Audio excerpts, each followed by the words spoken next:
Of the Lebanon Community School Corporation will meet in a special session at 7 p.m. on October 9th, 2019 at the Lebanon High School in the Herman B. Wells Community Room.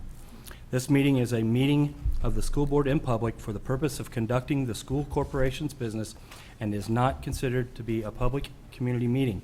There will be time for public participation as indicated by the agenda. At this time, before we call the meeting to order, if Ms. Hutchinson, if you could lead us in prayer. Sure. Father God, thank you for every seat that has been filled here today, for every mind and heart that fills this room. You can see in every perfect detail every project, every season, every life. Nothing is ever in vain, for even our mistakes and missteps can be used for our good. Bless this meeting today and everyone here who is present, as well as the lives of those we will encounter afterward. Ready us to make every moment count. In your name, amen. Amen.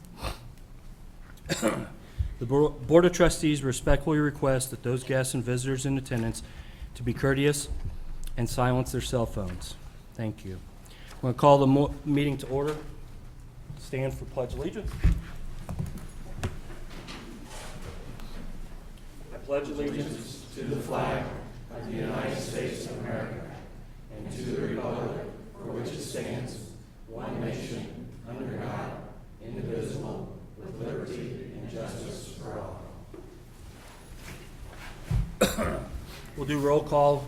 Let the record reflect the absence of Mr. Bertrand. He is at the sectional championship soccer match tonight, and so family is a big part of what we do, so that's definitely an excused absence for sure. Mr. Herr, mission statement. Lebanon Community School Corporation will cultivate and reach every student by influencing and enriching their lives through the power of education, and do so in a positive and safe learning environment.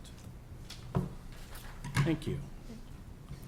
I'm going to begin the meeting with a prepared statement. I'm going to read this statement. The statement is also, I believe, going to be on our website, and then we will open it up for some board comment, and then we'll get on with the other agenda items. So the purpose of tonight's meeting is to hear a proposal regarding land currently owned by the Lebanon Community School Corporation. The property in question is approximately 70 acres located in the northwest corner of John Bart Road and Fordyce Road. The Board of Trustees has determined that this land does not meet our needs, as the district owns another 2 segments of land in close proximity. It is our desire to sell this land. In early 2018, LCSC was approached by a developer interested in building a residential neighborhood. We entered into a contingent sales agreement and granted 2 extensions to allow the developer to comply with city zoning requirements. Ultimately, the developer withdrew the proposal in December of 2018. As the board plans to revisit this discussion of the future of the land, it is our goal to maintain transparency, do our due diligence, and seek stakeholder input. In July of 2019, 3 new development companies contacted the district to express interest in the property. During the board's regular meeting on July 16, 2019, I announced this interest and subsequent plan to schedule introductory meetings with interested parties. During these introductory meetings, we shared every concern with potential buyers, including but not limited to the building materials, lot size, and density, and all interested parties were invited to present a proposal at tonight's public special session. I want to clarify that we have not entered into any contract or legal agreement, and no action will be taken tonight. The purpose of tonight's special session is for the public to hear proposals and the opportunity to ask questions. Should another interested party approach us, we will schedule another public session. Our timeline is tentative, but our goal is to make a decision regarding the land by the end of 2019. I want to thank everybody again for being here this evening, both in person and on our live stream. We will invite you to stay updated and view any resources on our website And that is basically our regular website /land sale. So, with that, I want to reiterate, we have not entered into any agreement. We have listened to all the stakeholders the last time that we were here about what you guys wanted in this ground. And that's what we have put together, the opportunities. Unfortunately, tonight, we only have one builder that has come forward with a proposal to meet with you guys tonight. As I said in the opening statement, if additional builders come, we will hold another session. Okay, I have reached out to the other builders, and I have not heard anything back. At this time, does the board have anything else that they would like to add? No? Okay. I would like to introduce, before I do this, if we can refrain from any comments or anything until the end. Everybody will have a chance to ask a question. We have city officials in the room tonight that if there's a question that's not the board related as far as selling the ground, that's why we've invited them, because we want this to be as open and transparent as possible. So if we can refrain from the comments until the end, and when we get to the public comment section after the presentation, I would please ask you to come to the podium, state your name and address, and ask your question. The reason is we are on live stream, and I want everybody in internet or out in the World Wide Web to be able to hear and see who is speaking. So at this time, I would like to introduce Mark Gradison from Gradison Land Development and Michael Lutke from David Weekley Homes. Thank you, Mr. President, members of the board. Appreciate your guys' time tonight, and we hope to give you some semblance of the ideas that we have for this great piece of ground that you have. With me is Michael Lutke from Weekley Homes, and just for a clarification standpoint, we are a developer, Gradison Land Development, and then Weekley Homes will be the builder for this parcel as we propose to you tonight.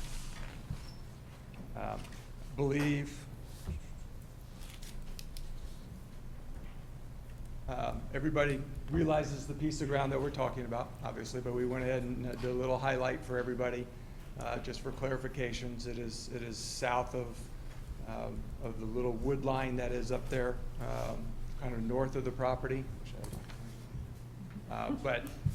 So we're talking about this basic area that's, as mentioned, would be less than 70 acres more than likely once it's all platted out. So a little bit about Gradison.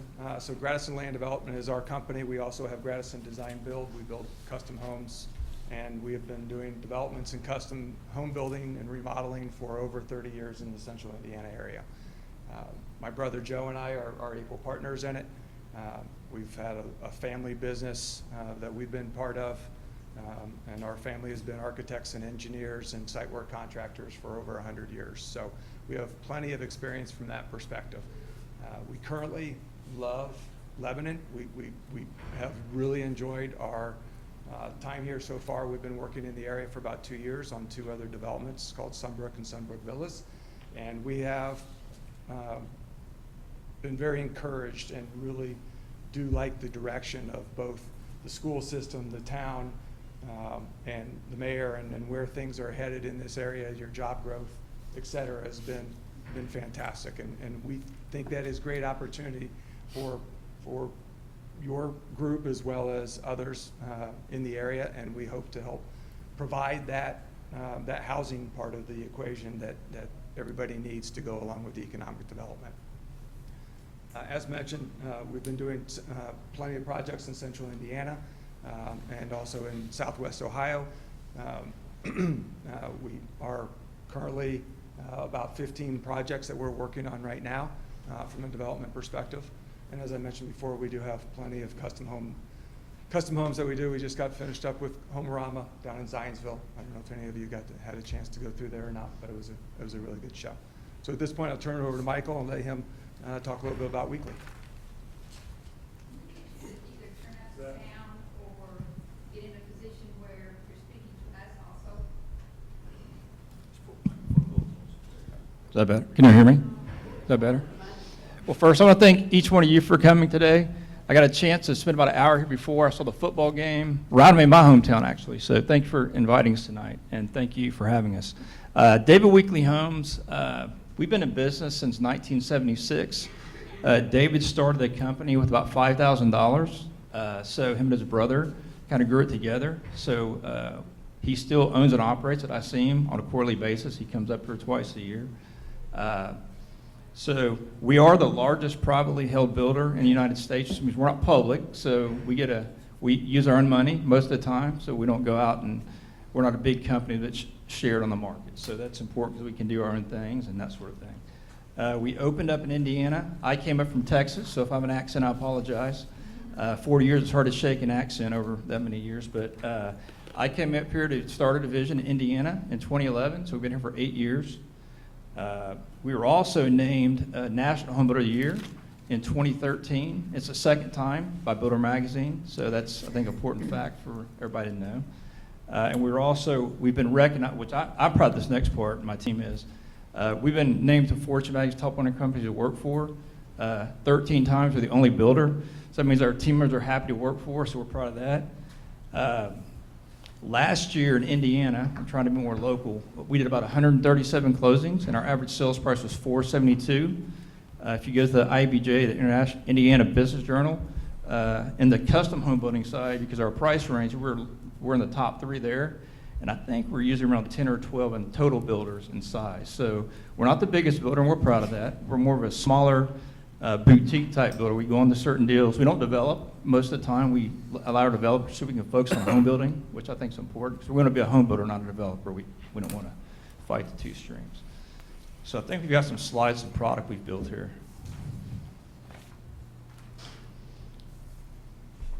So I brought some pictures kind of give you an idea of our type of homes we build. So this is in Westfield. It's a community called Harmony. The houses you see are 50-foot lots. That means the lots are 50-foot wide. Those are rear-load, alley-loaded houses, so there's no driveways in the front. So that's kind of representation of that. We've been in there for about 4 years, so that's been a good community. The next one is in Fishers. That's Flat Fork. So that the home right there, and I'm just giving you kind of the sizes because I think it'll help as we go along. That's a 65-foot lot product, and that's a front-load house. You can't see the drive, it's a model, so there's landscaping. So that's our product in Fishers. This is in Westfield. That's a 90-foot wide lot with a side load swing. So it's really the same size as like a 70-foot lot. It's just the garage swings in versus from the front. This is a kind of unique deal. We were approached by the Ford Harrison Reuse Authority. I don't know if you know where Benjamin Ford Harrison is in Lawrence. We were approached, I don't know, 6 years ago. So we did kind of a unique product for them. They're very high density. The lots are only 36 feet wide. There's 6 feet between them. And we first started there, they gave us this big pamphlet that they said they spent all this money to study. And we're like, well, that makes no sense. So they talked with us, some other builders. We went in there, and they thought the homes would be $150,000. We're going into our next section right now. We're building our model for another 60 homes in there. That was 74. Those houses have averaged about $290,000. So I'm just giving you price points and different, our products, you can see we have a lot of different size stuff we can do. And then I'm going to give it back to Mark. Thank you, Michael. So I think some of the streetscapes that you just saw up there just now are representative of a lot of the product that Weekley Homes has done in their 8 to 10 years you've been in Indianapolis? Sorry, 8 years. So we really like the fact that they take time and effort in looking at the development itself and are able to come up with, okay, here's where the development is and its surroundings and its demographics, and let's develop a product for that instead of saying, oh, we're going to take product X off the shelf and apply it to land Z, and that's what we're going to have. So the design process will be very, very fluid as we go through this with them in order to try and create the right type of mix of open space, amenity, and how it relates to the school and to the neighborhood existing that is surrounding us. So With that said, we put together a quick little slide here that shows connectivity. We will have a 10-foot multi-use path that borders the road, the property on the east side and on the south side of the project. And then we also have, from our perspective, together, we think that we should have connectivity back towards the school system with another 10-foot path as well. So we'll have an interior 10-foot path that runs through the neighborhood. It may not be exactly in the location in which I've shown it on there, but the idea is that we would provide some sort of connectivity back to the school system on a dedicated trail that could be used for bikes and pedestrians to get to the school. So that connectivity piece, kind of looks like this, right? You have parents, you have kids going to school, you have potentially in our main boulevard lane, the bottom slide there shows a 10-foot multi-use path adjacent to where the road is, or our main boulevard coming in. So there's perhaps an opportunity to do something like that. Again, these are just conceptual ideas, goals that we would have as we move this forward. So from a product perspective, as Michael showed you up on the screen before, they have several different product types, right? We have products that can fit on 50-foot wide lots, or 40-foot wide lots, or 60-foot wide lots. So in our work that we've done so far, our proposal would include having 50-foot wide lots and 70-foot wide lots.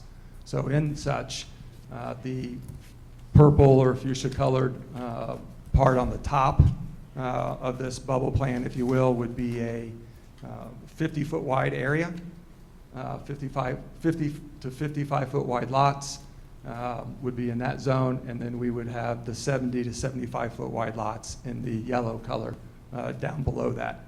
The idea would be to bring the little larger lots down closer to the existing neighborhood, and then keep the 50 to 55-foot wide lots up a little bit further north, up closer to the school and more interior of the neighborhood. So here are some of the standards that we've called out. As I mentioned, the 50 and 70-foot wide lots.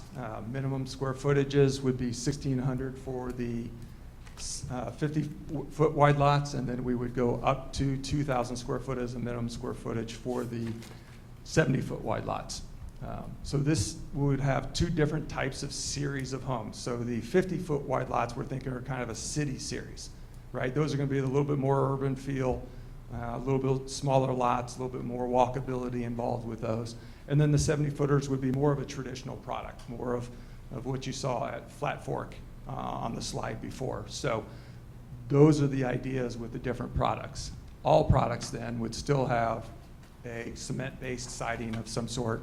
We would have overhangs, we would have dimensional shingles, various other architectural elements. Those again are going to depend on what the style, the overall style of the neighborhood ends up being, whether those are front porches or shutters or gable treatments or whatever the case may be, but there will be plenty of those architectural elements.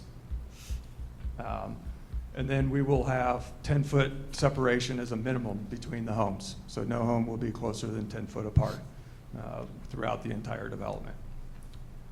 The other thing that I did not put on this slide is our intention would be to have no more than 160 home sites on this acreage. So no more than 2.5 units to the acre. It would be, we would not ask for anything more than that in our zoning application. So as it relates to zoning and public coordination, we want to be transparent as the board does. And so we're here to help answer some questions and all that. As we go down this road, if we are the ones that are chosen to move forward on this development, obviously we will have a lot of coordination with your school board. We'll have a lot of coordination also then with you guys, you the neighbors. We will make sure that we come see you, set up a meeting, probably here in the school would be a great spot to do that, and be able to have a meeting and show you our designs and show you our elevations and what we're trying to accomplish in this neighborhood. And we'll do that prior to the actual filing of the planned unit development. And we'll try to be as proactive as we possibly can be. It won't work for everybody's schedule, but I'm sure there'll be some sort of communication that can go out to help get as many people there as we can. As far as coordination with the municipality, obviously with us being here already with a couple of developments, we know Ben Bontrager and Kevin Krulik and the mayor and those who are working as your public servants and keeping us as developers and builders in line and making sure we follow the rules. So we will be coordinating with them as we do our design to make sure we're hitting the elements that they need and want to see in the development as well. And we'll push that along, and then that also will include the utilities, the sewer, the water. Obviously, we'll have Lebanon Electric in this area, as well as then there'll be a natural gas service of some sort. So all that coordination will happen at some point in time once the board chooses which builder/developer team they would like to have. So that's when we would start our process. And that process will take some time. It won't happen overnight. It'll be a 3 to 6 month time frame at the minimum for us to get through a design, come back, be able to have some feedback with you, and then be able to move it on down along the line. So with that, I want to say thank you very much from the Gradison and Weekly team. We'd love to be able to develop this piece of ground here in Lebanon. We're really excited about the area and the opportunity. And we'll turn it back over to Mr. Wiry. Thank you, Mr. Gradison. Real quick, I want to apologize. The city officials and representatives, I mentioned them here, but we've got Mayor Matt Gentry's here in the audience, Councilman Kincaid's here in the audience, Planning Department, Kevin Krulik, I think I saw, was here, and Derek Warren. Is there anybody I'm missing that was there? So I just want to tell them and appreciate them that they came and was part of this meeting tonight. So at this time, I'm going to see if the board has any questions. So I'll open it up for the board to ask any questions to Mr. Gradison and Mr. Lutke. Okay. Liz? All right. I did have a few questions. First of all, thank you for coming. Sorry, pull my microphone in. Just a couple of clarification points. You're talking about the two different types of homes. Would those be built simultaneously, or do you start with like the 50-foot, move to the 70? How does that work?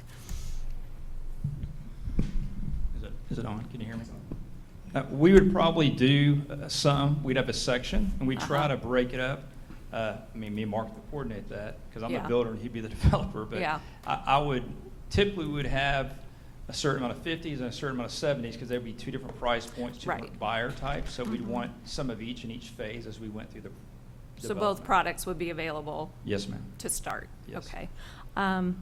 Basements, would basements be part of that? I would say on the 70s, we would offer basements. On the 50s, we would probably not, just because we're trying to hit a price point in those. And in the 70s, I mean, they could be as much as people, those are going to have more opportunities. Okay. And one last question for now. The connectivity piece where you're talking about the paths going to the middle school, did you also envision any streets, or were you just talking about paths for bikes and pedestrians? So unfortunately, both Michael and I both were not present when the representative from Weekly met with Mr. Wiry and whoever else was there at that time. I wasn't there. So they did discuss an access point from the school into the neighborhood, which we feel we are fine with and would be able to accomplish that as part of our design. Okay, great. Thank you. That's all I have. I've got one question. You give for Mr. Lutke, you gave that you did 160 some closings last year with an average of 472. What do you envision the average price point being? And I know that it's early in this stage, but what do you envision the average price point being? Well, I mean, I don't know that yet, because we design products for each community as we develop them. I would say in the 50s, I'd be comfortable saying I would say probably start around 250-ish. Now, when I say starting, we could have some that start at 239, but I want to make sure everybody understands is our starting price and is what people put in their homes to get to the final price. So what I've seen is in my cheapest community, the most affordable, we start at 239, but our average sales price is 290 across the community. So I'm just giving you a ballpark, because I want to be very clear that We have some buyers that will come in and not do a lot to their house. We have other buyers that will come in and spend $50,000, $60,000 on a house on a foundation, no basement. Our average buyer spends about 10 to 12% of their design center of their base price. That's our average over the course of 8 years. Okay, thank you. 70s would probably be, with basements, we'd be in the 300s and the 70s. I've got a couple questions. Okay, on this 70-foot series and the 50-foot, are you gonna like do that in sections, or are you gonna like just like the whole area, the streets will be put in so somebody can buy a lot here and then buy one over here, or will it be like a flow, or how do you guys do that? Are you gonna like, say you sell one in the 50 section and two in the 70, I mean, is there gonna be a house in the back and then two in each corner, or how does that? So it's a great question, sir. So I would say to you that there are a couple of different ways how it happens in a typical development. And it is either that the two sections are very separated, so to speak, by maybe a main boulevard, and you have 70s on one side and 50s on the other, and you turn left to go into the 70s, you turn right to go into the 50s. And then you would have, where those, somebody chooses a 50, they're going to be over here on this side, they'll choose their lot and they'll build their home. Somebody chooses a 70, they'll be over here. But then there are a lot of other communities that we do that, especially when we have these boulevards and some open spaces where we want to make sure that both products are able to take advantage of those amenities, that sometimes those will be intermixed. There might be, one side of the street might be 70-footers and the other side might be 50s. So it depends on where we end up. I'd love to be able to give you a concrete answer today, but it depends a little bit on how the design of the neighborhood ends up being. If that makes sense. Okay. Then who maintains the development? Say it doesn't take off real fast or something and weeds start growing up on the lots. Who maintains that? So we would be responsible for that as a development company. We will take care of the vacant lots. We will take care of the grounds, the open spaces, the roads, at least during the maintenance period. We will ensure that the lights are on and the bills are being paid, so to speak, from the lighting and all the other things that happen with the development. So that is our responsibility. The general trash from the construction process, they will police, and we'll help them police as well as we go down that road. But generally speaking, we're the ones that will be answering to city officials if there are any concerns, or you guys if there are any concerns. We generally like to cut our what we call our right-of-ways, our boulevards every 2 weeks if they're on the vacant lots, and then we cut the lots themselves once a month. During the growing season. Obviously, during the winter season, it's totally different. And there's going to be times where there's some weeds that pop up and all that. So as far as the overall homeowners go, in the long term, we will have a homeowner association management company that we'll employ once we get up to speed, where we have homeowners actually moving into the homes and wanting to make additions or deletions, not deletions, but additions to their homes or changes to their homes. So we'll have a professional management company come in that will manage the association for us. We do not do that in-house. So then who maintains like the playgrounds that you had pictured here and the bike paths? Right, so there will be a homeowner association set up, as I said. So each homeowner, depending on which lot they're on, because it may be different for 50s and 70s, that's a detail we'll have to work out. But there will be some monthly fee, $30, $40, whatever it may be, or $400 a year, $500 a year, or something like that. That will then go into the homeowners association account. That will then pay the bills for taking care of those items, any maintenance items that are there in the common spaces, any maintenance items that may pop up, as well as just the everyday taking care of grass and snow and making sure lights are on. So one of the things that me and Mark discussed the other day, which should be good to this talk point, so I want to elaborate on it, is him being, well, he's a builder too, so we've built in some of the same neighborhoods in the past, but he's my developer, right? So we're going to buy the lots from him when they're developed.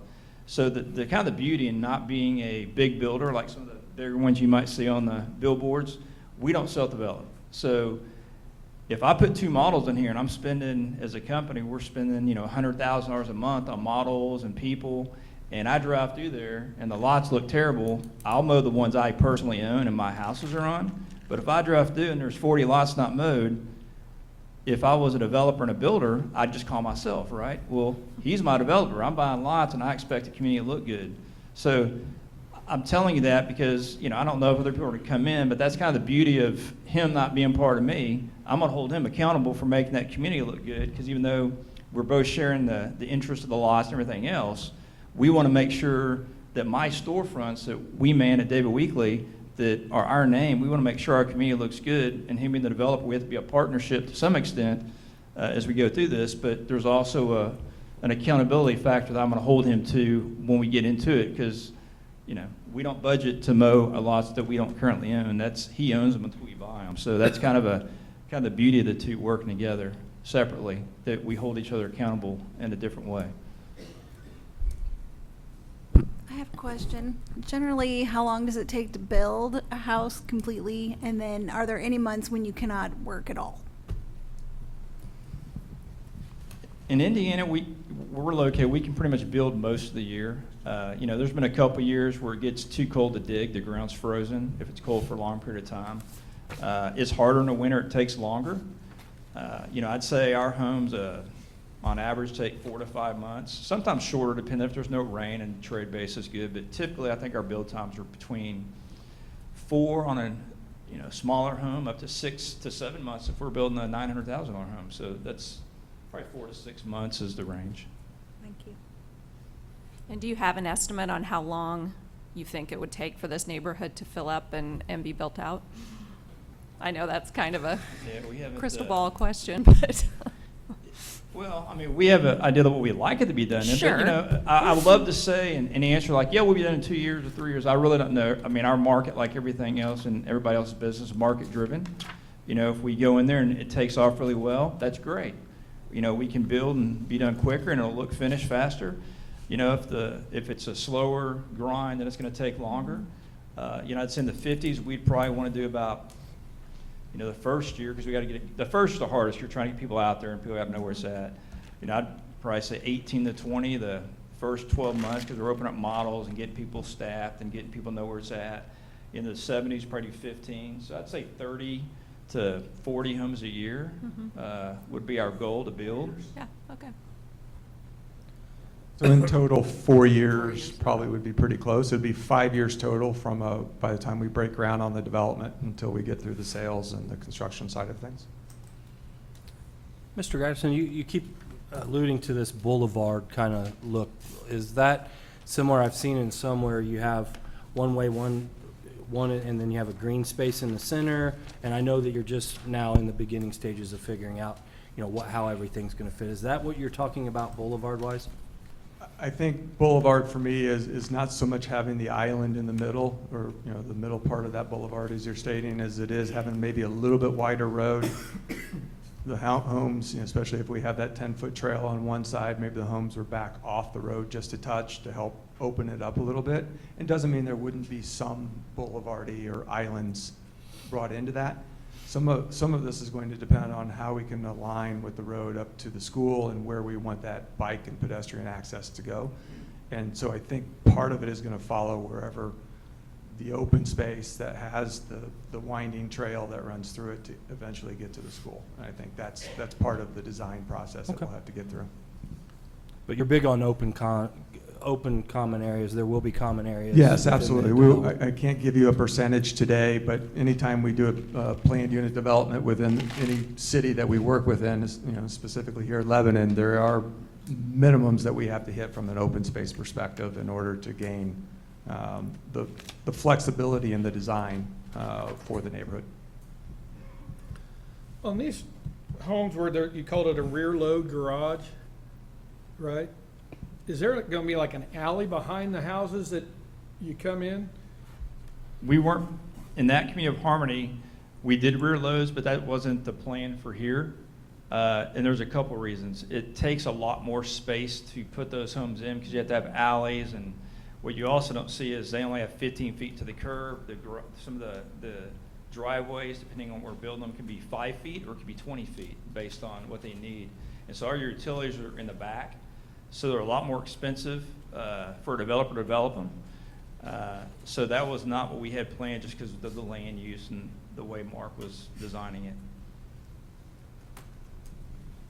Maybe, perhaps, and again, this kind of just came up because that was my slide that I put up wasn't Michael's, so we haven't talked through this, but perhaps maybe along the front entryway, we were able to do that, but they probably would be adjacent to more of a regular road instead of an alley on the backside. They would be almost a dual frontage lot. So we have to get through that concept, so don't hold me to that, but the idea is to bring the pedestrian and open space environment right up front, right into the opening of the neighborhood, and try to carry it all the way through back to the school area. That's the goal. Okay. Any more questions? Okay, at this time, anybody have anything they want to say? I sit on the Lebanon Schools has a building trades program, and we're currently building our 15th house with our students. And wondering if you'd be willing to partner with our program as long as we stick with your designs, you know, of your neighborhood and so forth, that our building trades program could build up there on an annual basis. So we realize that you guys would like to do that. We just have to be able to try to coordinate a spot for that Yes. then, you know, it has to fall in line with corporate side of things on weekly side, and Okay. then for us on okay, how are those lots gonna, do we get compensated for those lots or not, and all those things. I believe that was affirmative when we've talked in the past. But how do we make it that this is the school's area? If it's, and that depends on how many lots that the school would like to have. And is Sure. it, since its proximity is so good, maybe it needs to be 10 lots that's there. But then we need to think about that in the overall density and how we plan this neighborhood. So it we're would be, willing, something we can sit down and talk about. absolutely. Great. We'll certainly can talk about it.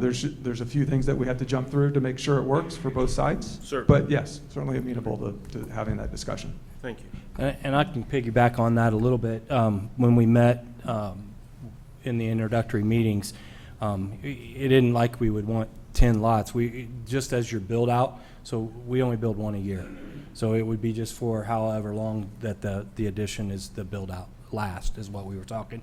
And I think we were talking 4 to 5 is what we were planning is what in that range.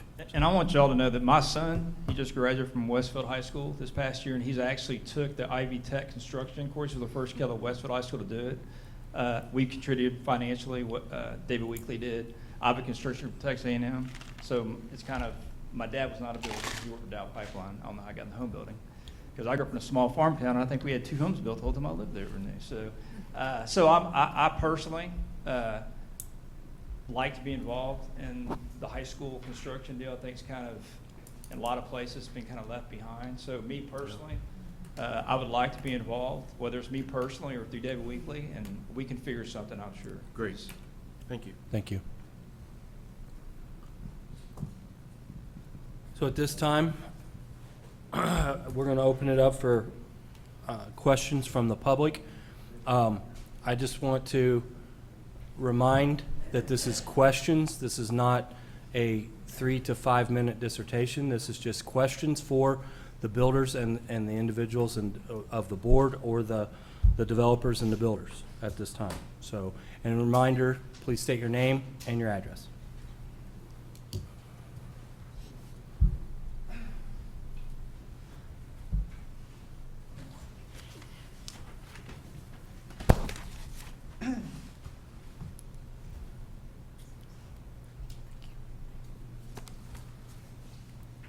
My name is Melissa Gerard, and I am an attorney in Lebanon, and my address is 1153 East 150 North, Lebanon. I'm sorry, I have one more of these. Sure. Yeah, we got them. Thank you. I know I have been long-winded in the past, but I don't intend to be that tonight. From what I'm seeing tonight, this is more of a get-to-know-you kind of meeting. I haven't really seen a whole lot of specifics tonight, and certainly nothing that you could approve in terms of a development going forward. I have heard a few things that scare me. For most of the people in this room, this isn't the first rodeo. We've been through this before.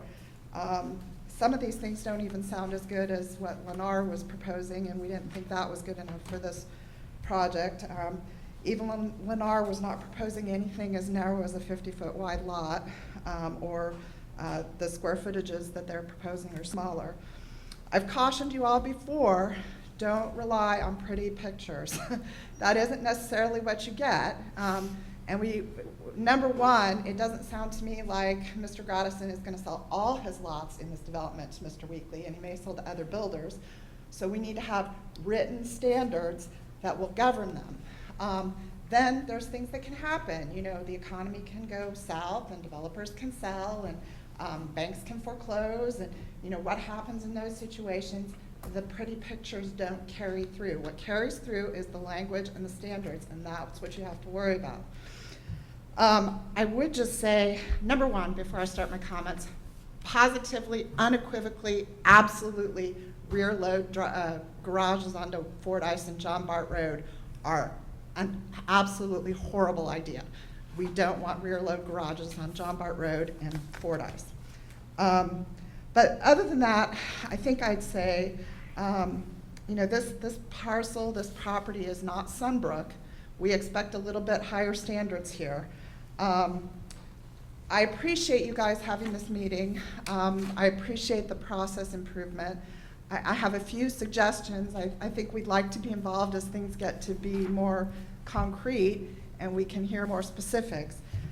Because right now there's really nothing that we can talk about per se, except to give you our ideas and our thoughts about what we'd like to see happen.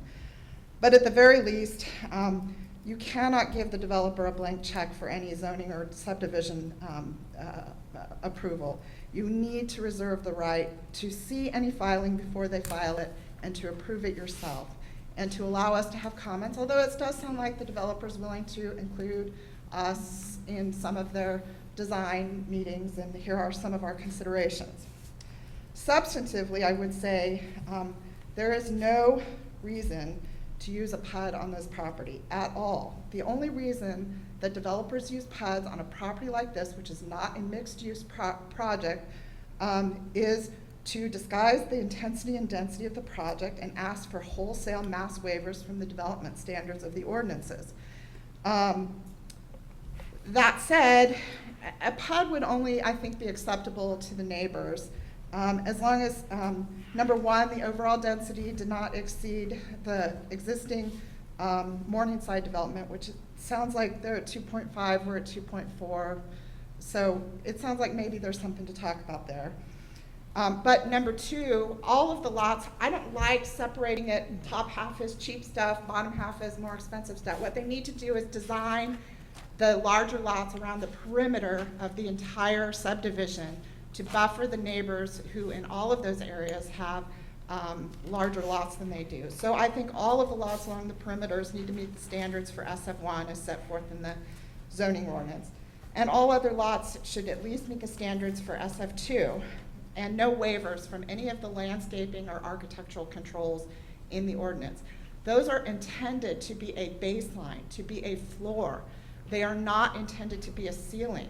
We need to meet the standards in our community for architectural control and landscaping. They're there for a reason. We would propose that a flat-out straight zoning is the most appropriate way to go, and in this regard, I think SF1 is the most appropriate. Almost all of the lots in the adjacent Morningside subdivision currently meet those standards, and although it's technically zoned SF2, but the maximum amount that should be justifiable is an SF2 zoning, because that is what the property was zoned when you bought it. That is what you bargained for. That is what the neighbors bargained for, except if they moved in the meantime when it's been changed to the special use, and then they actually had a pretty higher expectation. The density should be calculated excluding the detention areas. As I've said before, there should be no waivers from any landscaping, architectural, or anti-monotony standards set forth in the development ordinance. The siding should be wood composite, or fiber cement. No vinyl or aluminum siding should be allowed. It sounds like they're in agreement with that. But You know, that said, I'm not willing to sell the store just to get that one requirement. There are a lot of things in here that are more important to me than that, although I do think it's important for the quality of the product that we're putting here. And then I would also note on some of the questions that you had, I don't really care how much of their price point they're investing in basements below the ground or in interior fixtures. That is worthless. What the neighbors care about is how much money they spend on the exterior of the homes, how much money they spend on amenities and green space and walking trails and or sidewalks actually, and that sort of thing. That is what makes the community desirable for everyone. Except for covered porches, garage extensions, and sunrooms, all roof pitches should be at least 812 with a 12-inch overhang. The existing trees on the site should be preserved. 60 foot of right-of-way should be dedicated to the city along both Fordyce and John Bart Road. No fencing, and this is a big one for me, no fencing whatsoever should be permitted on any lot abutting Fordyce or John Bart Road. Only invisible fencing should be permitted on these lots. The developer should agree to install a 4-way stop at the intersection of John Bart Road and 150 North, and the developer should also agree to install 3-way stops at the intersections of John Bart Road with Elizaville and Washington Street, and must also support the neighbors' petitions for such, and to reduce the speed along John Bart Road to 30 miles per hour before any body with jurisdiction over any segment of John Bart Road. The school corporation needs to dedicate the existing drive to ensure that there is a through street connecting John Bart Road to Grant Street with an internal road through the subdivision. It can be curvy, it can be straight, I don't care. But all of the other stuff we're talking about here is how much less worse off you're going to make the neighbors.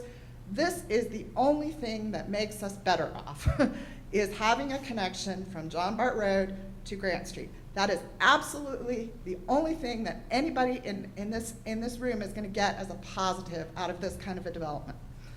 And everything else from there is just how much least bad can we make it. The developer needs to agree to construct concrete sidewalks in accordance with the city's construction standards for such along the entire perimeter of Fordyce and John Bart Road. Asphalt is not acceptable. It is not amenable to older folks because it's subject to getting, unleveled and rocky, and it's a lot more maintenance for the city. I mean, heaven knows, haven't we spent enough money in this community on sidewalks in the last couple of years?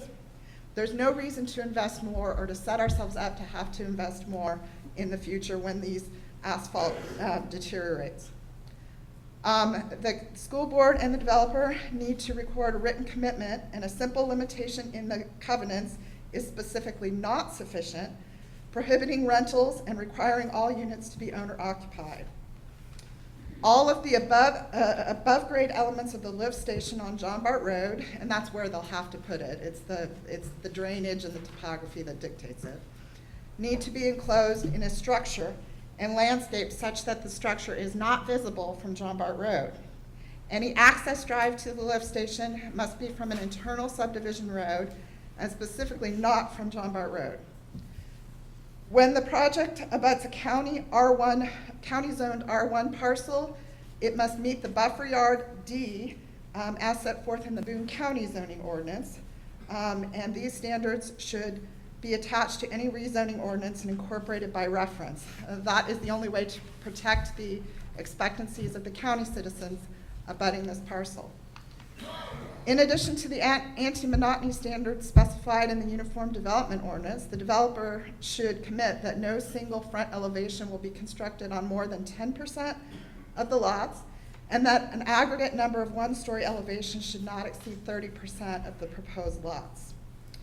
The following couple of items were taken from the PUD that was approved north of Chadwick, which I think is equivalent to some extent. There's no reason why Morningside should be treated any differently than Chadwick, but these were all taken from that PUD north of Chadwick. Covered porches must be included on each dwelling. Each porch shall be a minimum of 40 feet and may not encroach in the front yard setback. Concrete or block foundation of any dwelling or accessory building should be covered on the exterior with wood, brick, or stone veneer such that no portion of the exterior is left exposed above ground.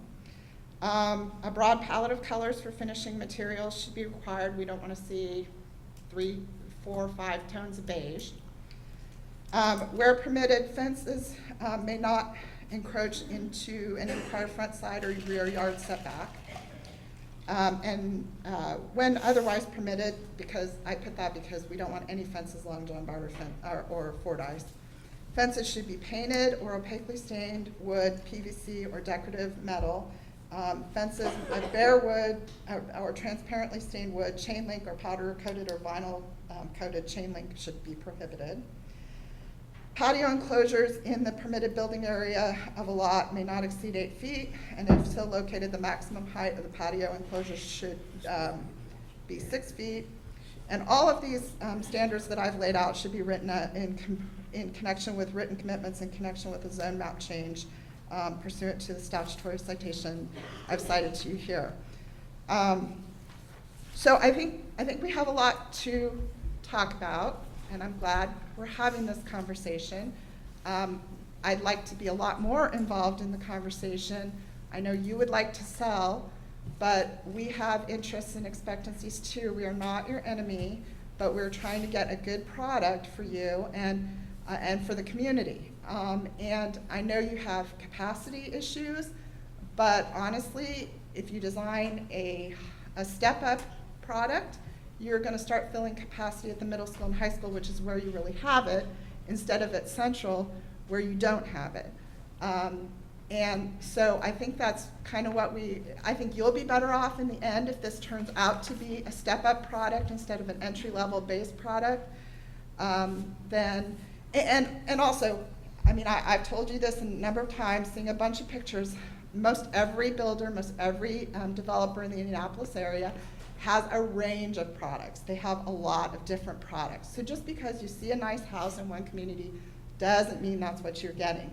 The only way we can control what we're getting is to talk about standards like this and design it so that we have some expectation of what we're getting. And to make it able to be visualized, you have to use reference to other communities, like we know what the density of Morningside is. That would be acceptable. That is consistent with the neighborhood here. So that said, I'm happy to address any questions. I would love to, if the developer and the builder would like to include me in their design process, I'm happy to work with them on any of these issues and be sort of a conduit between the board, the developer, and the neighbors. So, any questions for me?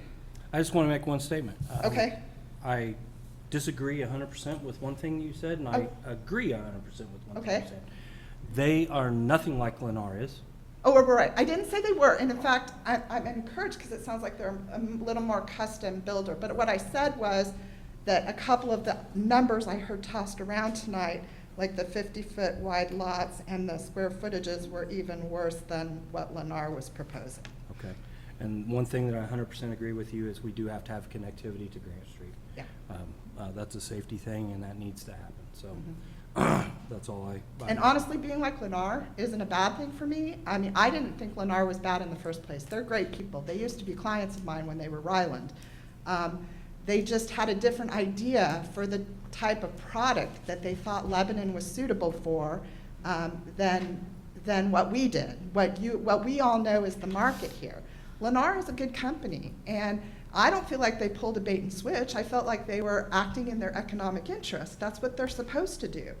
But we just didn't have a meeting of the minds in terms of what this project should be.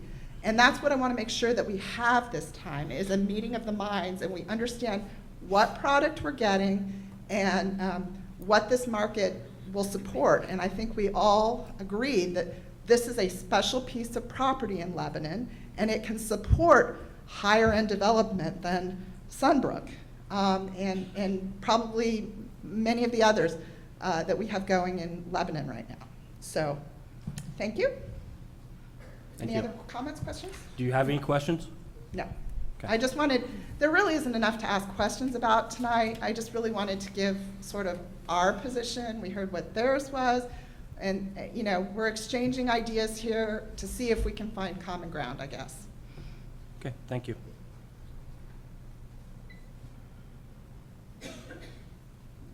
Anybody else? Did you guys want to, or, yeah, do you want to respond to anything that was said? Or you want to wait until, okay, that's fine. I'm just gonna take this out of here. My name is Kevin Sosby. I'm 1385 North John Bart. And I just had a couple questions for the gentleman. I realize this is way early in the development stage, so there's a lot of things you don't know. But one thing I was interested in is you talked about custom building or kind of, so I take it from what you said that other than some model homes, all your homes will be built to a specific customer's requirements. He'll come in, look at your models or whatever, then you will build that home for them. You're not going to be going out and building 10 spec homes for try to sell to people coming along. Yours are all going to be built for the customer? Could you please come up to the mic, sorry? We will have move-in ready homes that we have. Probably referred to in the market as spec homes. We call them QMI homes. But yes, we'll have some of those at all times. But we will build to individual people. If they come in and want to build one from the ground up, what we typically will have is 5 or 6 plans, typically 2 or 3, sometimes more elevations than that. And then we'll have what's called flex options. So they can add study doors in here. They can change the bathroom. They can add a back porch or whatever. Maybe some lots can fit a third bay, or maybe all of them fit a third bay, depending on the lots. We haven't got that far yet. And then they will go, we have a design center in our office, and they will go to our design center and they will pick out wood and cabinets. They'll have a base they start at, and then they'll pay to upgrade all of those things in their house. So that's typically how our buyers, whether they're buying a home that's $900,000 or one of ours that's $250,000, they get the same experience in all our product lines. Thank you. This question is for the developer. You're talking about putting the roads and utilities in and all that. At what point does the maintenance of those facilities transfer from you guys to the city? So the short answer on that is 3 years. So we will, once we complete the construction on a section, we will then provide a maintenance bond that's good for 3 years at that point in time. Generally most municipalities, and we haven't done it here yet with Lebanon, but normally we'll go out, we'll walk the streets and sidewalks and the curbs and see if there's any deficiencies. We'll repair those deficiencies, and at that point in time, then it's turned over to the city. So in the design and building of it, you will have input from the city on what you put in? Oh, absolutely. There's a very detailed process that we have to go through from a design perspective. So we'll have a pre-file meeting with the engineering staff and the planning staff, as well as all the utilities. Once we have that, then we can finish our design off. We'll submit it. Once we submit it, then we have a TAC meeting, which is a technical advisory committee style meeting. And that's where all the utility companies, the fire marshal, the police officers, the staff is all there. We answer all those questions, make the changes based upon those tax submittals. Then we come back, and then it takes another month at least to then make all those changes. And then each entity needs to sign off before we actually get into the ground. So it's a very detailed process. And I know, I think I heard you mention, I don't know if it's in passing or not, you were planning on putting natural gas in that subdivision? Ideally, yes. Most builders would, in central Indiana, would like to have natural gas in all of our neighborhoods, so we do. There should be a natural gas to that location, but. Yes, we haven't done that due diligence, but I'm sure there's got to be somewhere close enough that they would want to go ahead and install it for us. As far as internet and all that kind of access, you'll give that stuff? Yes. Okay. The other question is, I know you talked about having common ground and stuff. I didn't know if you're gonna have a park inside it or not, because just for your, in the middle of the thing, and you've probably seen it in the grass, there's a wooded area right in the middle. I'll tell you right now, that used to be a farmhouse, and there's a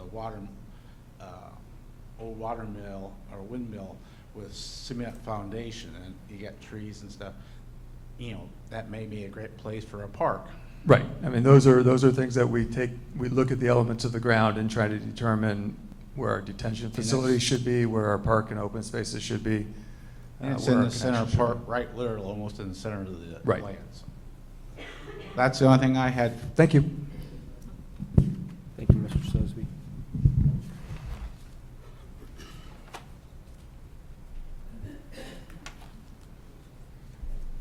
Janet Landon, I live at 2239 Elizaville Road.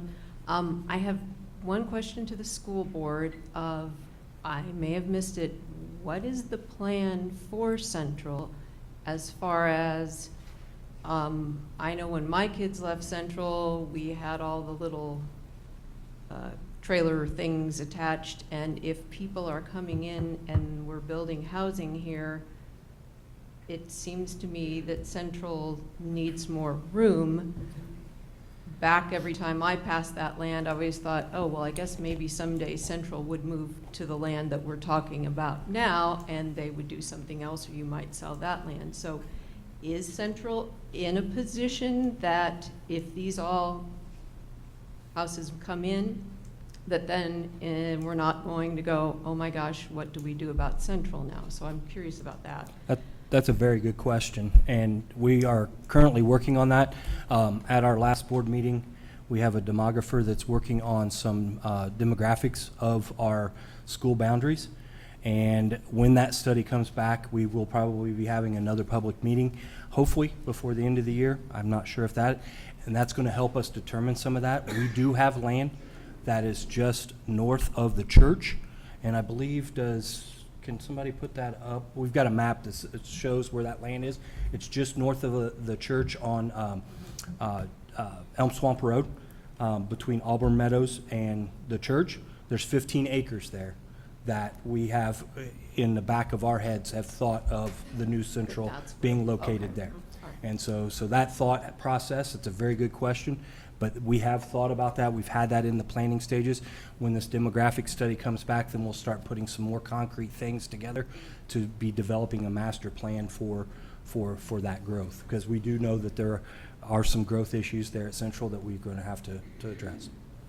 And my other question to the developers, since my house happens to be right next to the creek, which isn't really a creek, but it's a creek, is that the joke about John Bart Road as I was growing up was, you know, if you needed an ice skating rink or a swimming pool, just wait till certain times of year, and that's what John Bart became.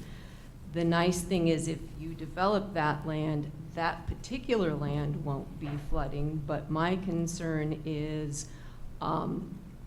from Elizaville up John Bart to where Fordyce meets, there are areas, and I'm thinking, okay, so we take away more grass and land to absorb all of that. And like I said, it's a creek and we keep it maintained.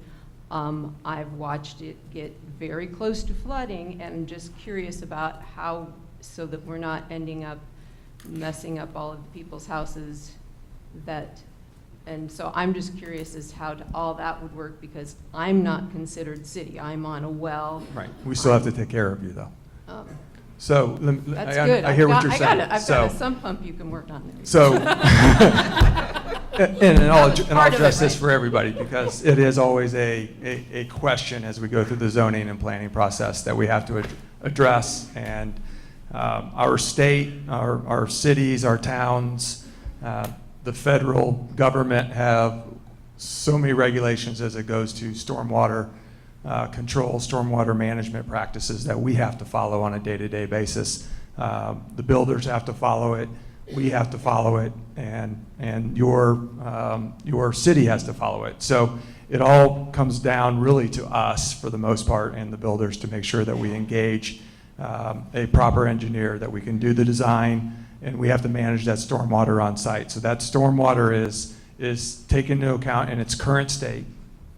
So today, and again, we aren't familiar enough with the land to say how we're going to treat anything, so I'll start there.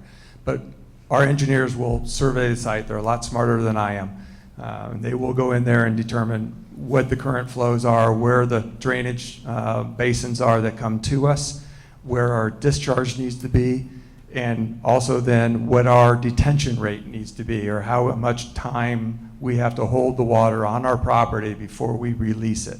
So basically, the quick answer, and it's not exact science, but the quick answer is we're going to release at 10% of the rate of what it currently releases, okay? So if there's 1,000 gallons an hour coming off that site, we're gonna have to only let 100 gallons go out on a normal everyday basis. Now that when we get into peak flows, that number changes and we have to be able to pass that water through. But generally speaking, we're gonna take care of the drainage on the site, and staff, the surveyor, the engineering department, the Indiana Division of Environmental Management, lots of people are looking at us to make sure that we do that in the appropriate term.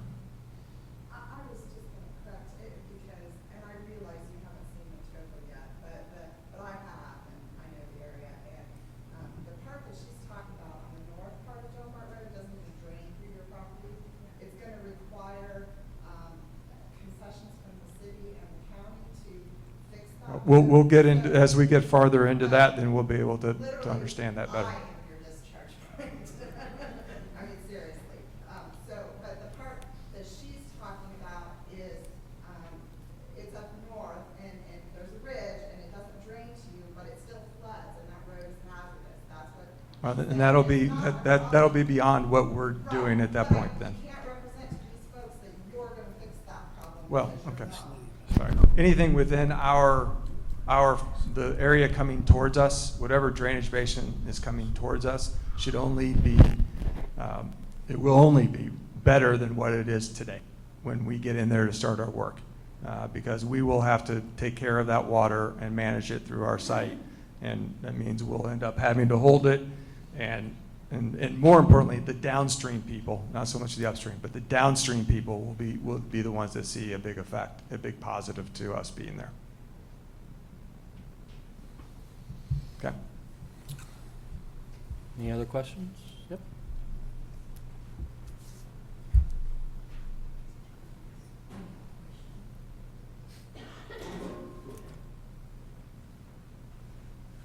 I'm Marge Erskine, 2410 Elmwood Drive, Lebanon, Indiana. Excuse me. You were talking about your plan, that you're going to have some inexpensive units in the back, possibly more expensive units in the front. What happens if you have people who come in and say, okay, I want one of those units in the back? Now, you can't, more people are going to come, if they happen to come in and want all the units in the back, and you're selling the units in the back, how are you going to propose to get people to buy a larger home in the front of your area if there are more people that are buying the smaller homes?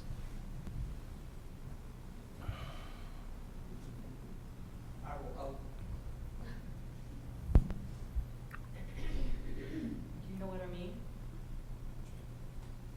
Yes, I do. Just trying to have a mic problem, so I'll put this one down and go this way. That is a very good question. So one of the things that I was taught early on and still believe every day today is that we don't make the market as builders and developers. We don't all of a sudden say that everybody's going to go buy this product because it's the greatest thing since sliced bread. The market is still going to drive what we need to produce and supply to the market.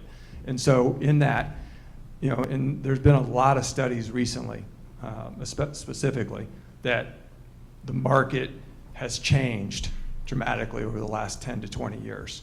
Maybe it's the recession and people are a little bit more gun shy, but folks aren't looking necessarily for more side yard. They're looking for, you know, little smaller lots, or they're looking for this certain thing inside the home, whatever that may be, right? So we have to be the best that we can to meet the marketplace. Now, if we have our initial plan, and let's just say we propose X number of 50 to 55 foot wide lots and Y number of 70 foot wide lots. And as you said, that the X's are selling much quicker than the Y's. Well, we think that's probably going to happen. So we probably would have more X's than Y's to begin with. But if we still were wrong, then we would have to try and sell the best that we can on those 70s. There are times in past developments, and because times change, that we as a developer may raise our hand, have communication with maybe the school board here, but definitely the planning staff and the powers that be at the municipality to say, hey, this market, there's not a market for what we've created here. How can we change this in order to make it better? Because the last thing everybody wants, generally speaking, is a development that's 2/3 the way done and lots that won't sell. That's not good for anybody's property value anywhere, whether you're abutting it or you're inside it. It's always better to have a finished subdivision from a marketability perspective for the balance of the area. So we would look at that and say, all right, staff, what do you think we should do? Here's what we've done, here's what we've tried. Maybe the builder comes up with a different product that's on the same size lot, but it's just a little bit of a different product, and maybe we see that handles it. Or maybe we say, okay, how about if we take this last section and it's half 50s and half 70s, or something like that. So there are ways that we can do that, but it's not that we can just go do it on our own accord. We can't do that with our planned unit development. There will be strict guidelines in there of how many units of X and how many units of Y. These areas will be this and these areas will be that, and we'll have to follow those guidelines all the way through, unless we would come in, as I mentioned, and come in for what's called a text amendment to the PUD. And that would be a change that we would then have to run all the way through the process. It would have public comment, the whole 9 yards that goes with that. We can't just arbitrarily say, all right, we want to go this way now. Does that make sense? Okay.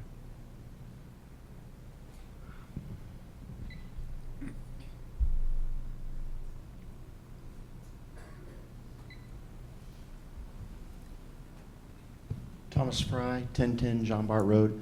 I've got 2 different questions. The first one is for the school board. Would the school board be interested in zoning the land before the sale as an SF1 or as SF2? Or is your position to let the developer rezone the land? Mr. Franson, do you want to comment on that? Well, the school board can't rezone land. Only the city of Lebanon can rezone land. I meant you petitioned to have it rezoned. Certainly, the school board could petition to have the land rezoned, and what they would choose to seek would be a decision the school board, with the help of their consultants, would have to make. The city would have the final say on whether they were willing to rezone it on those terms or on other terms that they might impose. Keep in mind that if you limit your options by imposing a zoning that the market won't support, then you've essentially made your land difficult to sell. So that's the dilemma the school might have. In a perfect world, they'll find a buyer that would build the homes people want in the community, bring children to the community, which is what's really motivating this activity. And the city would support it, the builders would support it, and the market and the customers would all support it.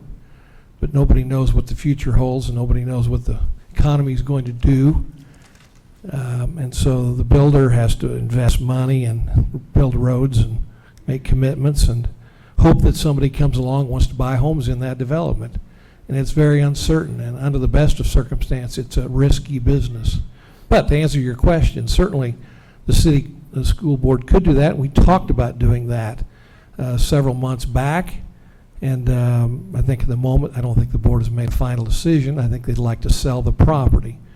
And I think they'd rather let the developer try to work with the city to come up with a project that accomplishes all these goals, rather than just arbitrarily assign a zoning or seek to have the zoning assigned that might provide some protections but doesn't result in any homes being built.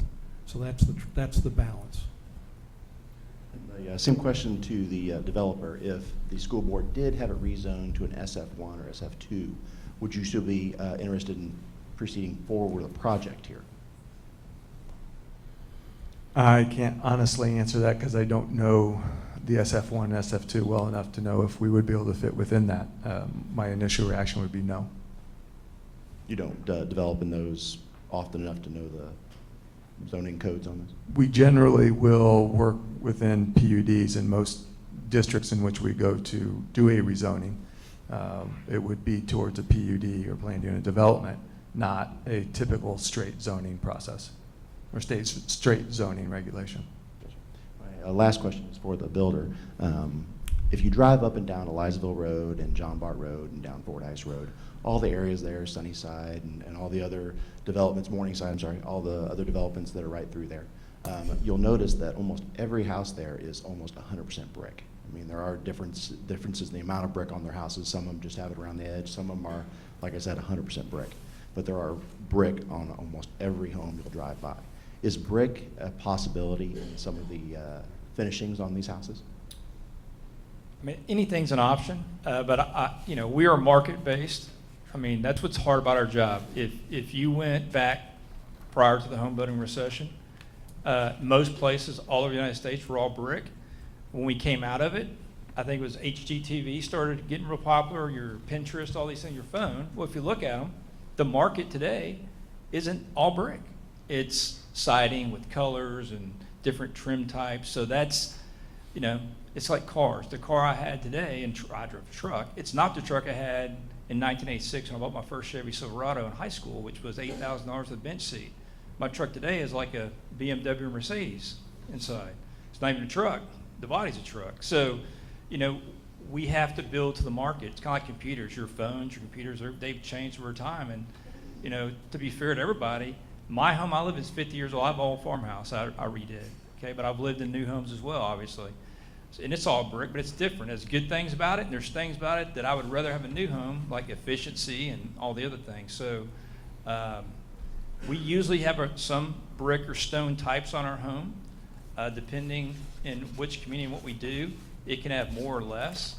But, you know, we will design our homes we feel like the market will bear. And if we can add options where we can do more, of course, we're a for-profit business. We would love to do as much as you want to do and let you spend as much as you want to. It's best for us from an economical standpoint. But, you know, we have to meet the needs of what the market's asking us for, because we do truly build to the marketplace. I mean, that's just the reality of it. I mean, I know I kind of went around your question, but. No, I understand that the economy has changed from the Sure. 70s, 80s when most of those houses were built to today. I do Yes. understand that. But just for a homogeneous part of just driving around the neighborhood, you know, I would hate to see your houses as pretty as they look on the pictures, but they would kind of stand out because they don't really match the rest of the neighborhood around them, and they are smack dab in the middle of that neighborhood. Sure, I respect it. Thank you. Any other questions?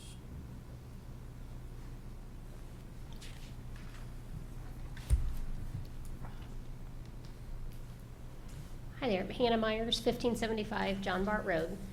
First of all, I really appreciate this meeting and just wanted to thank you for holding this opportunity for us to come and ask questions and meet the developer in the building. I think this is absolutely a step in the right direction. I enjoyed the presentation. I feel like already this is a better plan for the city of Lebanon. It's a better plan for me and my husband as neighbors. But I did have a couple of questions, and part of this is just that I don't know development. For the developer, what is the timeline look like? Say that the school board would make a decision in your favor by the end of 2019. How long would it take to begin preparing the site and getting, you know, zoning and everything that goes into that? What kind of a timeline are we looking at? So I think, generally speaking, we would say that once we go to contract with a ground buyer, you know, board or otherwise, we're going to be somewhere in the neighborhood of 4 months or so before we can even really start putting pen to paper on, you know, some serious design. There's topographic information we have to get, survey information we have to acquire. We have to have discussions with all the utilities and all that. So it takes some pre-planning as well as some just basic input that we need And then we can start that design process. So let's say 3 months to use round numbers here. We probably have another 3 months of design before we're even ready to submit to the city with a set of plans that might make any sense. During that time frame, we would be having some neighbor meetings. We'd be having meetings with utilities and all those other interested people, and trying to get to where we need to get to. During that time frame, we probably would be doing our filing for zoning as well. And then that process is going to take us somewhere in the neighborhood of 3 months to get through that process. So, we're probably 8 months, if I had to put it all together, 8 to 9 months before we would start turning dirt. And because we won't do our construction drawings until we get through the zoning process. So it's preliminary design and engineering, zoning kind of going on in that first 6 months. And then once we kind of get over that hurdle, then we can start on the real meat and potatoes for section 1 and get that submission in probably another 2 to 3 months from there. Thank you. And I know you spoke to the idea of, I don't remember how you worded it, but the multi-use path, and then we saw pictures of some parks and stuff. Can you speak a little more to what you would like to see as far as green space in the neighborhood? Hard to program a space without all the knowledge. So I guess our goal, at least my goal, is you guys have a lot of great facilities within, I'm going to say a half mile. I'm not sure if Memorial Park, exactly what that distance is, but you have great facility there. You have obviously a lot of facilities here on campus with the school campus. I see our open space being, it's some playground of some sort, for sure. I would see us having some more open space, and maybe there's a gazebo or not a gazebo, but a small pavilion structure for people to gather in the evenings or have a cookout or something like that at. And then just more open space with that. But I don't see us having a lot of programmed. Nope, we wouldn't have a pool, I don't believe, with this few folks. We wouldn't have some of these structured amenities. We would have more open space type of feel to it. Okay, and last question. So our house borders the north end of the property. We'd be looking at, I guess I'm asking, what would our view from our front yard be? Are we going to be looking at somebody's garage at the back of their house? Are you thinking, the ground worked up into some kind of a berm that we're looking at green space? Are we looking at somebody's backyard? So if you're on the north side of the schools. Well, I'm sorry, we're on the east side, but on the north end of the property. Okay. We would envision, not making a commitment today, but a lot of our communities today will have some sort of mounding that goes around the perimeter as well. And so you would have street, a little bit of space, and then you would have your multi-use trail, and then we would have some mounding behind that. On that mounding will be a landscape package, and that landscape package, inside the UDO, they have certain requirements for landscape, and we would have our landscape designer, as we go through the zoning process, put together a package, if you will, or a design that would go on those mounds. Okay, so those of us who border the property would not be staring in somebody's living room window, and they're not going to be staring Depending in our on, living well, windows? I mean, in theory, no. I mean, because we're going to have landscape there, and we're going to have mounding there, but there are differences in elevation depending on, if you're over here and you're low, and our clients are a little higher maybe, or whatever the case may be. There might be some of that, but you're going to have a nice mound system, more than what you would get in any of the older neighborhoods, because of the new requirements that are around. Okay, thank you. You're welcome. Thank you. I'm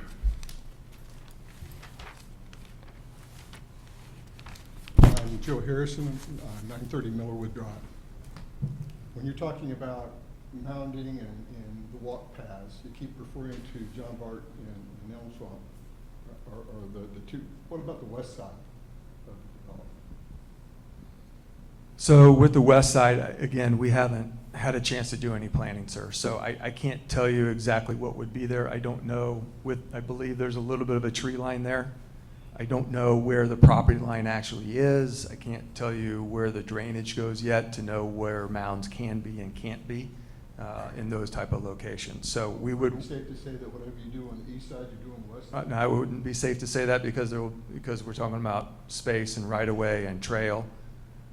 And mounds may or may not work there. I don't know that for sure. I know they will work out along road systems, but sometimes mounds don't work on interior borders. Doesn't mean that there wouldn't be some sort of landscape or some sort of buffer created or some sort of, space. If we do have a tree line, we do really push on our engineers to pull our swales in because we have to create a swale system around, in the rear of the lots always. And so we will pull that swale system into. That's what you're talking about. No, not a mound, but a swale, which is a dip, which carries water. So we would move that swale system off the property line, which is typically where it would be. And so we move that swale system in order to preserve those trees. So I don't know. I know there's some trees over there. Again, I don't know exactly where the property line. Too early for me to be able to give you that information today. But we certainly will coordinate with you as we go through, if we're able to go through the process. Yeah, well, I guess what we're asking is we just want equal treatment to all four sides of that, even the school.